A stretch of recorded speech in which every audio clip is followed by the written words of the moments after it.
What's up guys, my name is Matthew and today we are doing my July TBR. So I haven't done a TBR since like this time last year. I've also been on BookTube for an entire year, so that's exciting. I'm still here, but there are so many good books coming out in July and August that I have a plethora of books that I'm so excited to get to.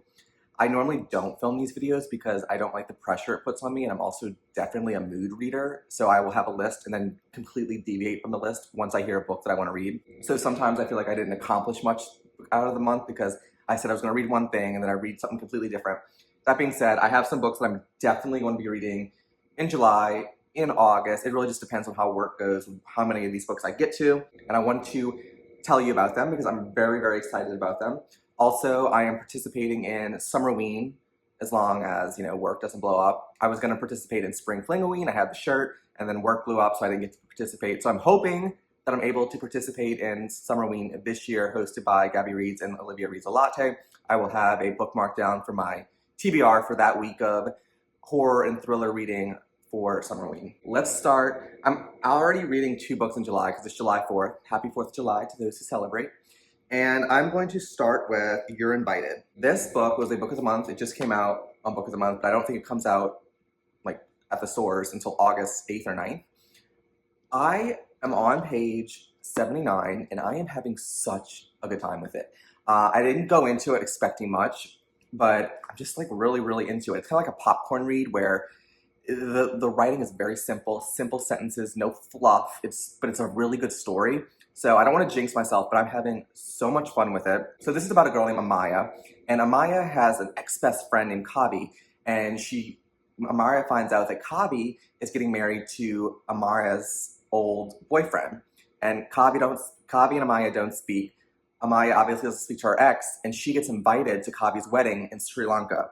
So the book opens up with her finding out that her ex-best friend and her ex-boyfriend are getting married, and she decides she's going to go to Sri Lanka, where she is from, and attend the wedding. Apparently, the book opens up with Kabi being missing. We don't know if she's murdered. We don't know really what's going on, but we know that the police are involved or the detectives are involved, trying to figure out what happened the night before. We flash forward a few months to where Amaya is learning about the wedding, and the description I just told you, you probably read that story before, so I was kind of like just expecting the same old story where ex-best friends were fighting.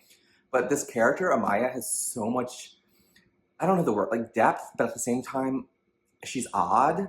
I don't know if that's like the right word to use. So, but she also just something, she's hiding something, and you can tell that she's hiding something, or that the author is hiding something from the reader about Amaya. I don't want to give away too much. I'm only on page 80, but there's so many little avenues this book is taking that I did not expect, and I'm having so much fun.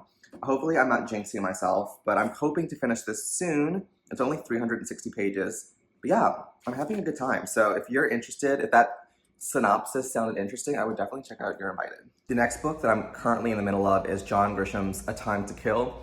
This was released way back in 1984. I decided to read this book is because I think John Grisham is known for writing his legal thrillers. I think he's one of the most popular legal thriller authors. Experience what is a legal thriller, because I feel like I don't read many legal thrillers.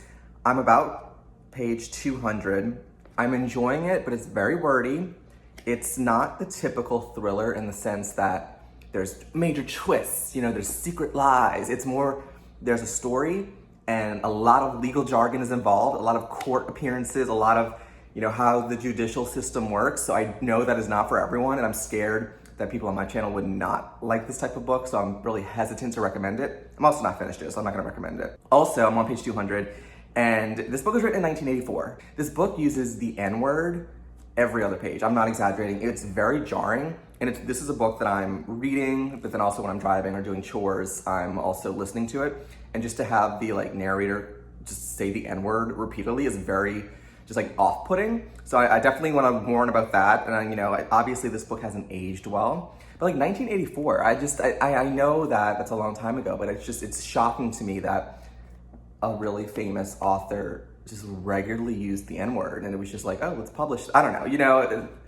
I'm going to go into Googling and see if he has spoken out about this or apologized, because he's obviously still a very successful author releasing books today. So I will do some research to see if he's addressed that his older books are using really, really nasty slurs. But what is this book about? This book is about a guy named Jacob. He's a young attorney, and he's living in this rural Mississippi town, Clanton, Mississippi. And we have this guy named, Carl Lee. So the book opens up with his 10-year-old daughter being sexually assaulted by these two white men. Gordo's going for the ring lamp. He loves to break them. Carl Lee finds out that these two white men sexually assaulted his daughter and kind of takes revenge into his own hands and kills the two white guys. So then the rest of the book is kind of following Carl Lee's defense and how he is dealing in the court, how this super white town is addressing the fact that a black guy killed two white guys. He is being represented by Jake. We're learning about Jake's, family life and how he's being affected for representing a black guy in a very white town. So it just explores all of those topics. It's good, I'm enjoying it, but it's very wordy, and like I said, it has not aged well with the way it's written. But I will try to finish it before the end of the month and kind of report back with my full thoughts and whether I would recommend this and whether I would not recommend it. All right, I have 3 Jennifer Hillier books that I want to get to in July and August. Jennifer Hillier is one of my new favorite authors. I'm trying to get to all of her backlist books. The one I'm definitely gonna get to in July is Things We Do in the Dark. This just came out for the book of the month. Gabby reads on her book Trope book club is reading this for August, and my friend Elizabeth at Reading Riley is co-hosting that show, so I definitely want to finish this book so that I can participate in the live show, and I'm excited to see both of them talk about this book. This book is getting mixed reviews, so I'm a little nervous, but I'm excited at the same time. In my last video, I literally told you guys that I was not gonna read the description to any more Jennifer Hillier books and just jump in blind, but I'm gonna read the description and explain it to you because I'm such a good person, and don't say I never did anything for you. I'm such a good friend. Because this is ruining the reading experience for me. But this first one, Things We Do in the Dark, is about a girl named Paris Peralta, and she is arrested in her own bathroom with her celebrity husband dead in the bathroom.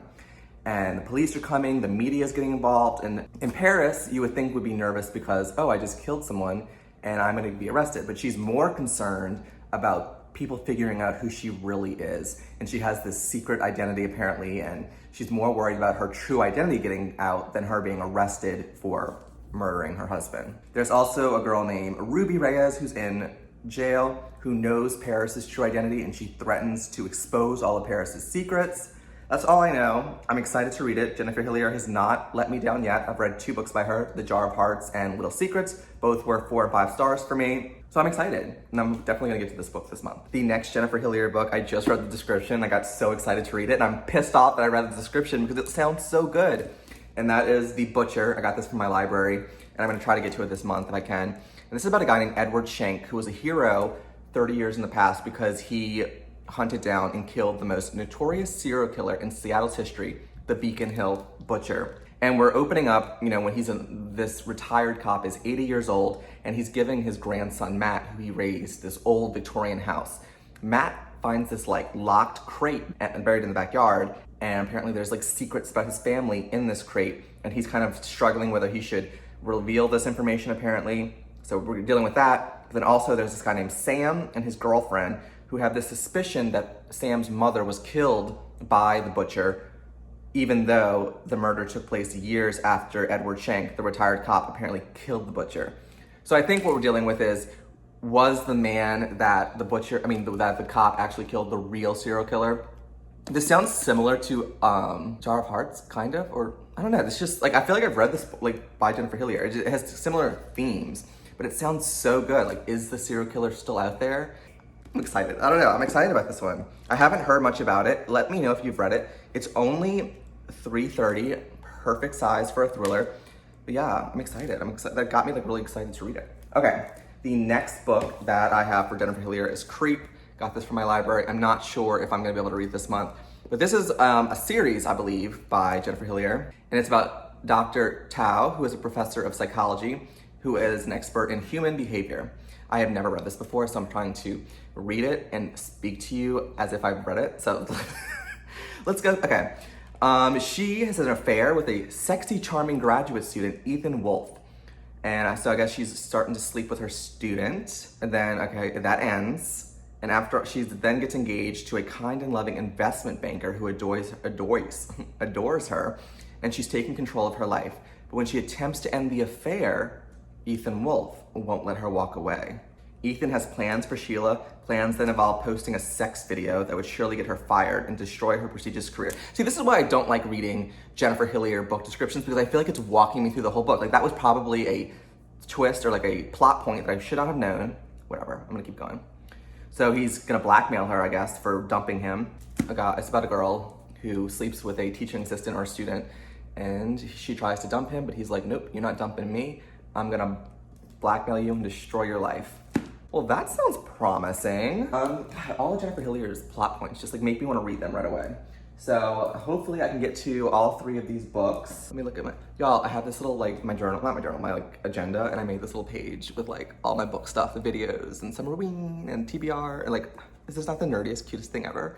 But yeah, okay, next, what are we doing next? What haven't I talked about? The next book that I've been meaning to get to is Notes on Execution.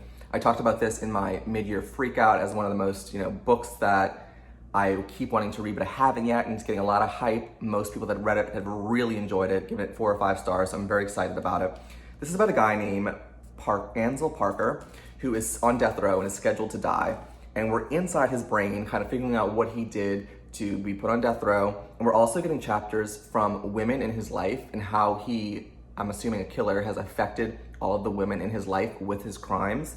And apparently it's just really good, really well done. I don't know if this is necessarily a thriller or more just a story that is compelling and interesting and thought-provoking. People are really liking the writing style from this author. I've never read anything from this author, so I'm excited to jump in. But yeah, I mean, I don't know if I'm able to get to it this month because there's so many books I want to read, but this book is getting all the hype on BookTube. I'm late to the party with this one, but hopefully I can fit it in. It's very short. It's only 265 pages. So maybe I can whip this out fast, like on a Saturday or something. We'll see, but I'm definitely intrigued. I'm gonna try to get it in July. If not, I'll bump it to August. But yeah, that's Notes on an Execution. All right, you guys know my favorite thriller trope. If you've watched my videos before, I have done some extensive research in finding books that have my favorite thriller trope. And in September, I'm going to create a huge video that talks about all the books, the ones I liked, the ones I didn't like, and just have it all compiled into one video. So if you are a big fan of my favorite thriller trope, you'll have a place to look, and I will give you my thoughts on all of those types of books. What is my favorite thriller trope? My favorite thriller trope is when you have a group of usually college friends, sometimes high school, and when all these college friends are together, something really bad happens. Usually someone gets murdered and it gets declared an accident, or someone else takes the fall for it. Then we flash forward 10 to 20 years, and the group of college friends are getting back together, and they realize, oh shit, maybe what we thought went down 10 to 20 years previously isn't what actually happened. And usually all of the college friends have their own little secrets, and everyone's lying, and throughout the book you're figuring out the pieces of what happened 10 to 20 years ago, what really happened, and who's really to blame. And I just love that trope. It's so, the epitome of it is In My Dreams I Hold a Knife, which I read by Ashley Winstead, which is my favorite thriller, who kind of got me on this obsession with this trope. So I've been looking everywhere for these books. I need some help from you guys. What would you type in to search for these types of books? Because like I just explained it to you, and I used a lot of words. It's very hard to put it in like a header or a tag or in my thumbnail. So if you could help me with coming up with ideas of how you would search for it, so I can try to do this in my title, put it on my thumbnail, so that people who are looking for this type of book will know how to find it, or will find my video, because I'm scared that I'm gonna create this video and poorly market it, and it's not gonna get into the hands of people who are actually looking for this type of book. So if you have any ideas, please drop them down below. If you have any books that follow that trope, please drop them down below. I'm gonna try to read all of these in July, August, and hopefully get a video out in September for all of you guys. So I need your help. Give me some videos, give me some ideas of how I can market this video. And I'm excited. I don't think I've been this excited for a video in a long time, because I love these types of books, and I have a few right here that I'm going to get to in the next few months. And yeah, I'm super excited. So the first book that I recently found after doing my extensive research is They Did Bad Things. This is about a group of 6 university students who in 1995 all lived together in this house, but after a party, one of their friends died. The police ruled it an accident, no one was in charge. 20 years later, all 5 of them arrive lured separately under various pretenses at Wolf Heather House, a crumbling secluded mansion on the Scottish Isle of Doon. Trapped inside with no way out and no signal to the outside world, the now 40-somethings fight each other and the unknown mastermind behind their gathering. as they confront the role they played in their housemate's death. Like, that description is the epitome of this, my favorite trope. Friends, something happened. They're all coming back. This one seems to have the locked room mystery and the secluded island vibes, which I also love. So I have high hopes about this one. This did not get good reviews on Goodreads. I'm a little hesitant, but I'm still gonna read it because it follows my favorite trope to a T. But yeah, they did bad things, and I will definitely report back once I read it, and it will definitely be in my video when I release it in September. So in my previous videos, I've requested some more recommendations for this trope, and everyone keeps recommending The Secret History. This is a very famous book. I'm very nervous about this book because the description sounds like If We Were Enemies. Oh no, that's not the name of the book. If We Were Villains, which also follows this trope. But in that book, it was very heavy on Shakespeare. And from what I'm gathering about this book, it's very heavy on the classics. And if you watched my Song of Achilles reading vlog, you know that I'm not a big fan of classics. So I'm scared this is gonna be heavily referencing Greek tragedy and all quoting Homer. And if that's the case, I'm gonna have to DNF it. But I just read the back of the book and it doesn't give a good explanation. All I know is that there's a group of friends who are under the influence of their very charismatic New England college professor, and they're studying classics, and apparently something happens. I'm assuming one of the friends dies, and it follows that trope of who's actually to blame. Yeah, the book doesn't really give much of an explanation, but from what I've heard, it follows my favorite trope. So I'm gonna try to get to it. I'm hesitant. People tell me if I didn't like If We Were Villains, I'm probably not gonna like this one, but I'm gonna read it because I'm doing the homework for you guys. Another book I found is The Girls Are Also Nice Here, which follows this trope. And this is about a girl named Anne who, in college, something really bad happened her first semester. She thinks that she escaped the awful things that happened to her in her college experience. We have a college reunion. We love a college reunion. All the friends come back to the college and they receive ominous messages saying that someone knows what really went down that first semester. And it says all because of the game they played to get a boy who belonged to someone else and the girl who paid the price. So the description's kind of vague, but obviously this follows the trope of college friends. Something bad happened. They escape years later, but they all reconvene at the college reunion and the truth starts being revealed. This one also did not get that great of ratings, but still gonna read it because it follows the trope. I'm excited. I'm excited to read all these books. I'm scared to read them back to back because I'm scared they're gonna all start blurring together. So I'm gonna try to pace them out and take good notes on them so I can differentiate them because they all sound very similar so I can, do an adequate job in that video. All right, what else we got? We got The Chalk Man. Someone recommended this that kind of follows that trope. This one, not so much. We're deviating a little bit, but still kind of, the same trope of something that happened in the past. And we're following younger students, so not college kids, but more like adolescents. And they're a bunch of misfit friends, and they draw chalk men to it's like their signal to other people in the friend group when they're dealing with bullies or dealing with secrets. It's like a secret code. And one day, Eddie, our protagonist, receives a letter with a chalk man telling him to go into the woods. And when he goes into the woods, he finds a dismembered body of a teenage girl. We flash forward to 2016 when Eddie is a grown man.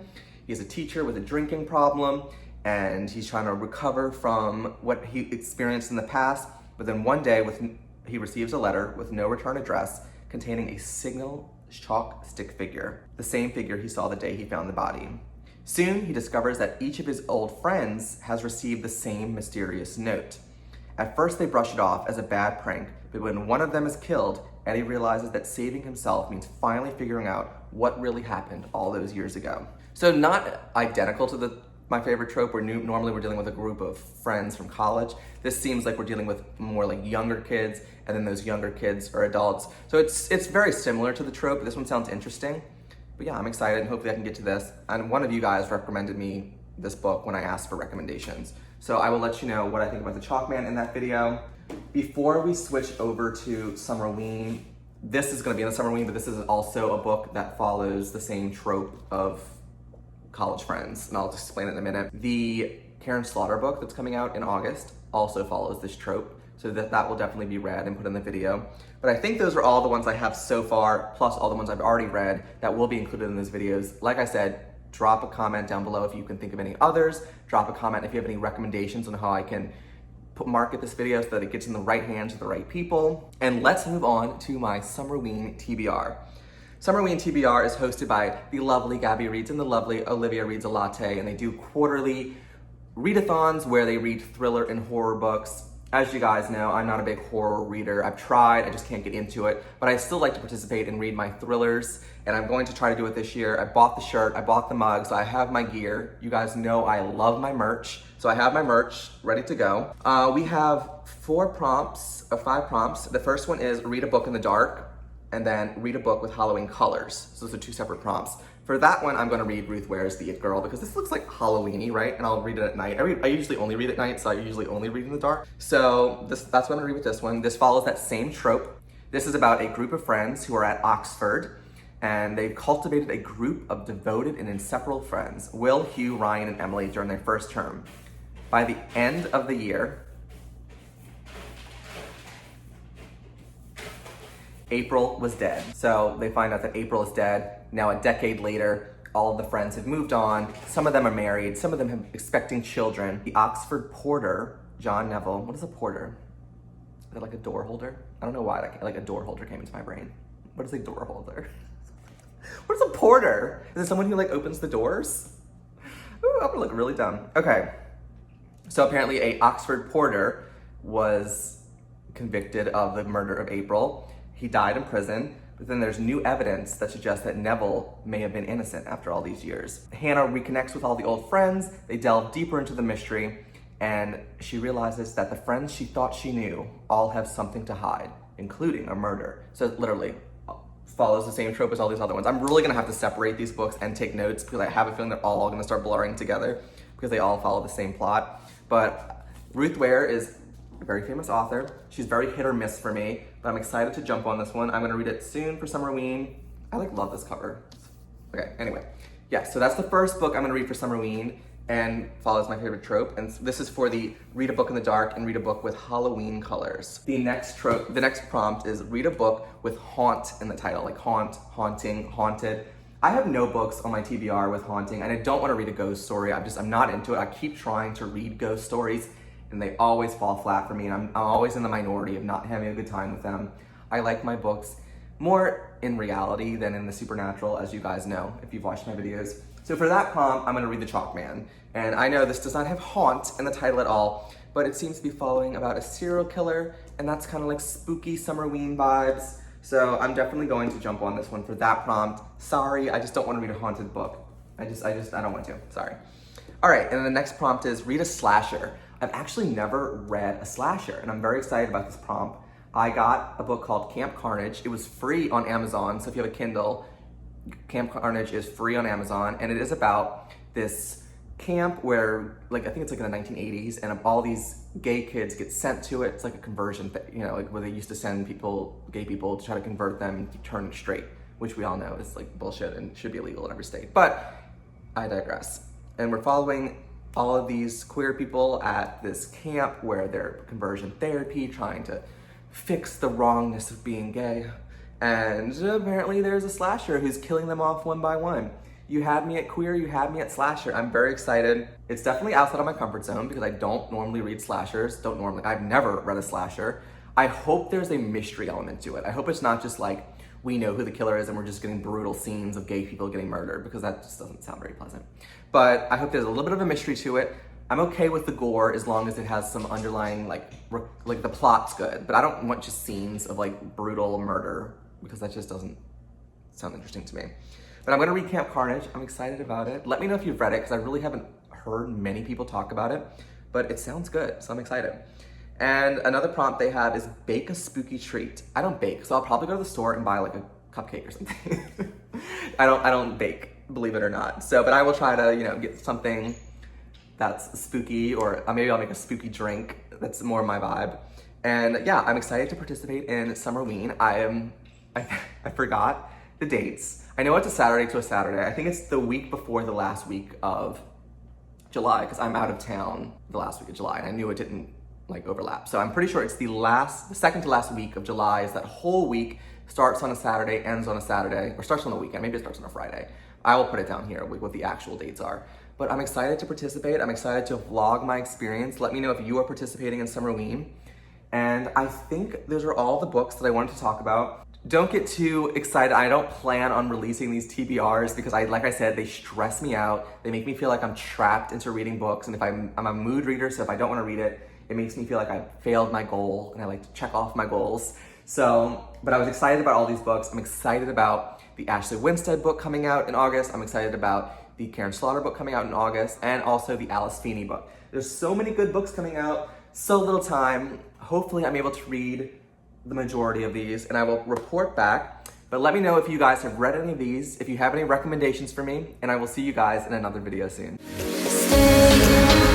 Stay